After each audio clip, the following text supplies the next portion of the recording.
TheChowTimePod. It's your host, Red. I got a video today from Psychax. Dr. Orion did.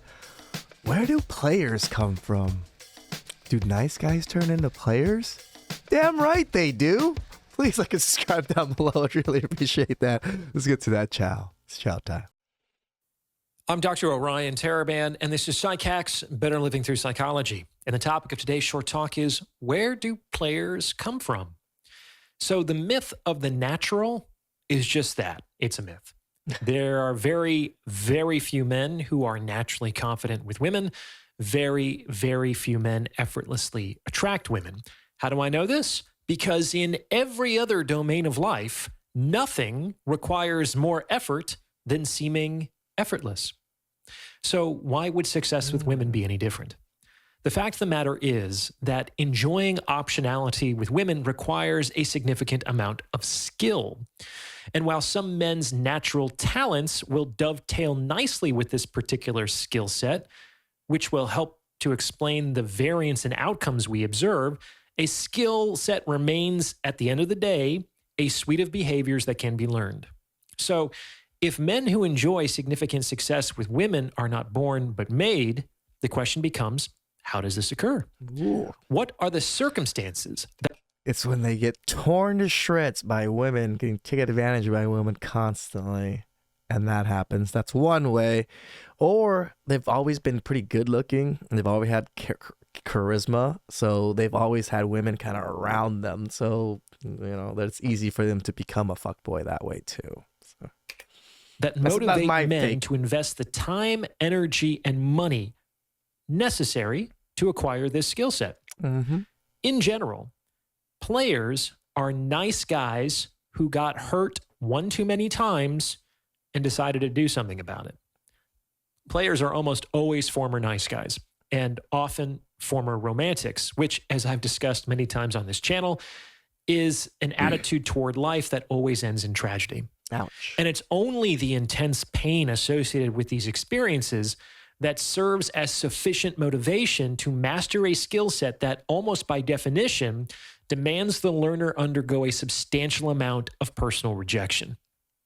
It's after a significant heartbreak, sometimes one, sometimes several, that these guys, due to their patently poor outcomes, finally get around to examining their cherished beliefs about women and relationships and submit themselves to that study of effectiveness rigorously.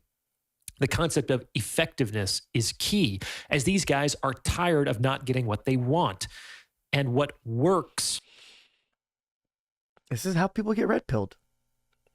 A lot of people learn the red pill skills. It might not have been red pill at the time. It might have been pickup artists or whatever it is. Because, they don't understand what's going on. And they become ruthless men. Ruthless.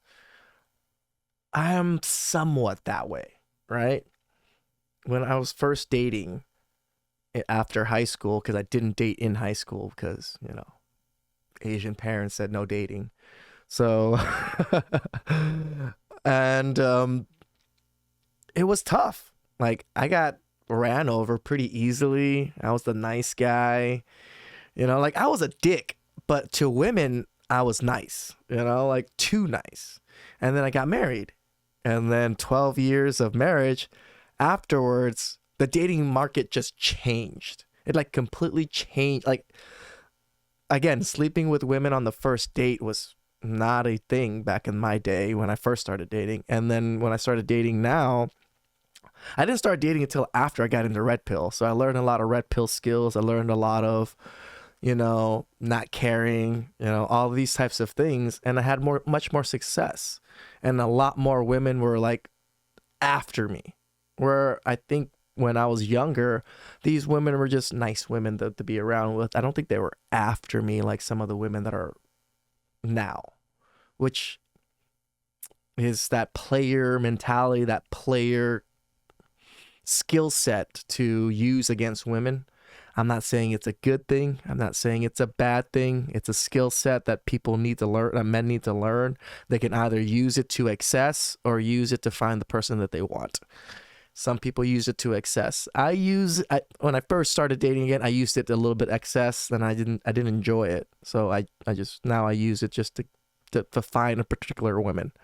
And I'll just, cut women off quite easily on the first date, just because I want to meet the person in person and get that conversation. If it's a shitty conversation, then it's a shitty conversation. Therefore, has to trump what they want to work or what they think should work when it comes to women.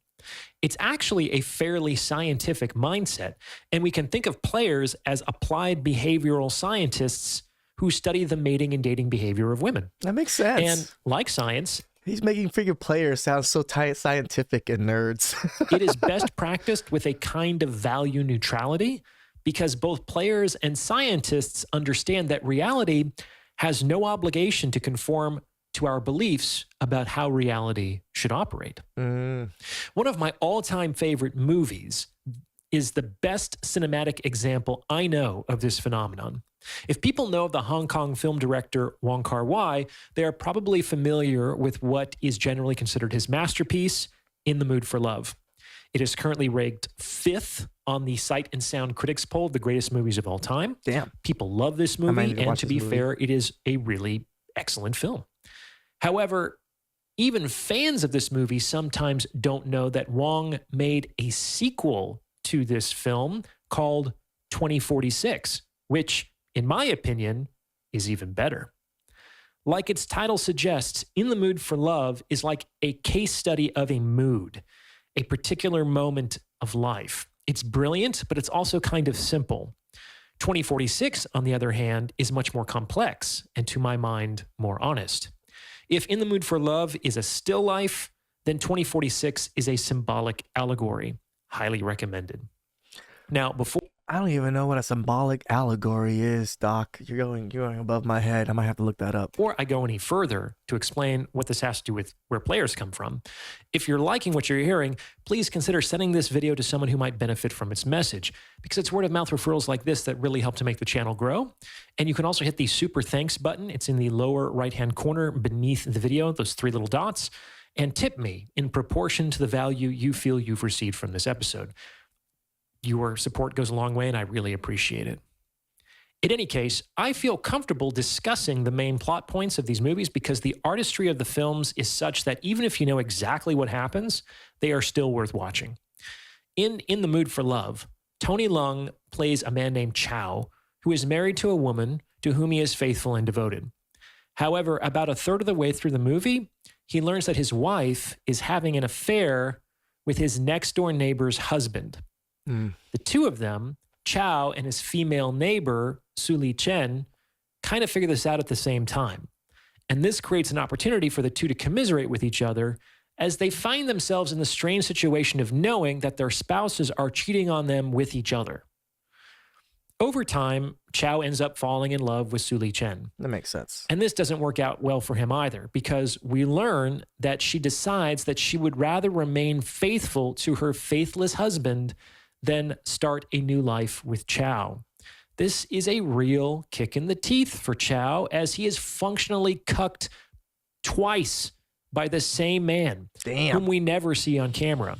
Fuck. That is, the same man successfully wooed Chow's wife and successfully retained his own wife's affections. Damn. Both Chow's wife and his neighbor prefer the cheating husband to him. So Chow has his heart... Woo! That's ruthless. Holy shit. Just him explaining that right there gave me a little bit of chills. Like, damn. Damn. Broken twice over the course of the movie. And this presumably causes him to question both his life choices and his fundamental attitudes toward women and relationships. And that's where In the Mood for Love ends. The sequel, 2046, picks up the story of Chow's life a few years later, and he's almost a completely different man.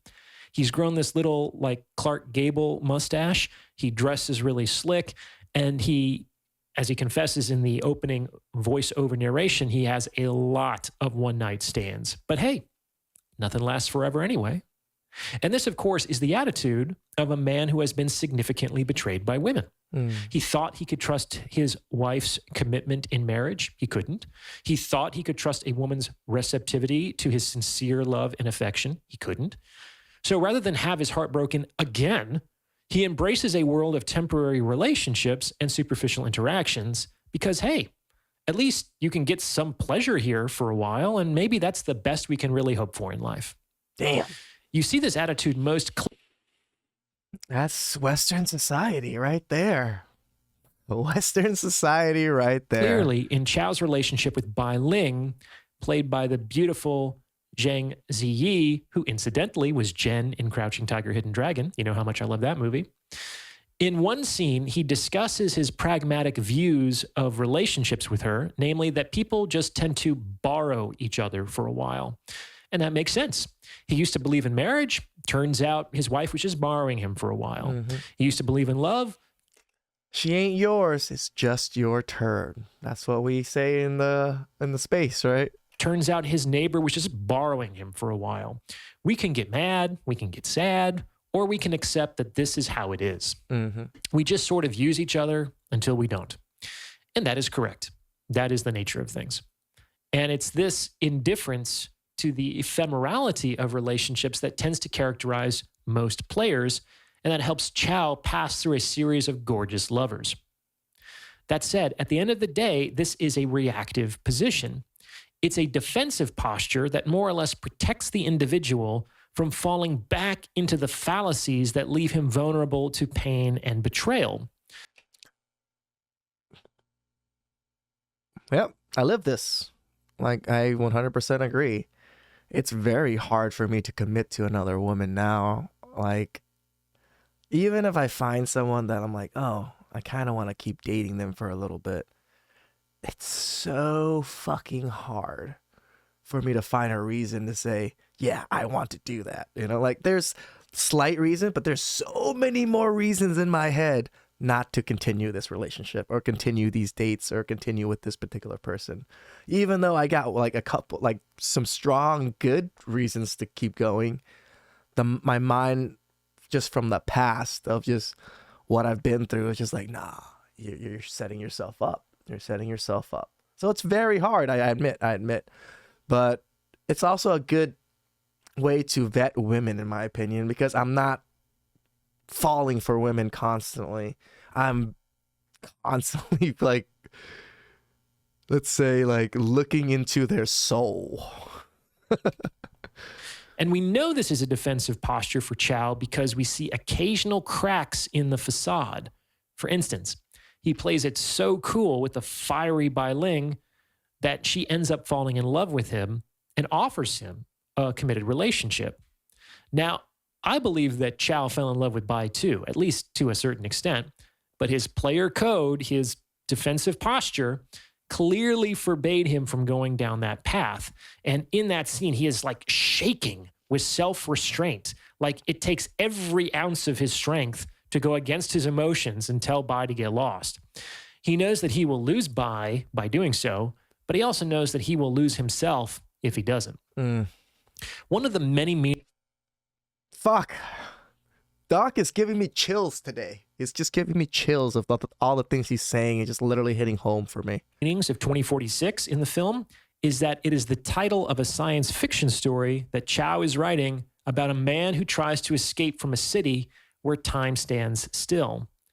By analogy, we can consider Chow's various adventures with women as a collective attempt to escape, to move on from, the standstill, the trauma of his heartbreaks. Do check out both of these films, as they are both excellent movies in their own right and faithful portrayals of men's reactions to romantic failure and betrayal. I'm probably not going to watch that first one, but I'll probably watch that second one. What do you think? Does this fit with your own experience? Let me know in the comments below. And if you've gotten this far, you might as well like this episode and subscribe to this channel. You can also consider becoming a channel member with perks like priority review of comments or booking a paid consultation. That was some good Chow. Doc hit everything spot on. Like, I was a blue pill guy. I used to, take care of everything for my ex-wife. Happy life, happy wife thing. I actually said that saying all the time when I was married. And after the divorce, it was a pretty devastating thing for me because I've always planned my life out with my partner. And when that kind of disappeared, it kind of just jumbled my plans up. So when dating women afterwards, yeah, my thought process is exactly how the doc says it. You know, like, oh, she could be a mate. She has a lot of really good qualities. And then I just go, shut the fuck up, dude. Like, you know what happened. You know what could happen. Just stay away. And then I usually end up staying away. So it's just like sucks in a sense. But, you know, the trauma protects somewhat too, right? So please like, subscribe down below. I'd really appreciate it. And I'll catch you guys next time. It's ciao.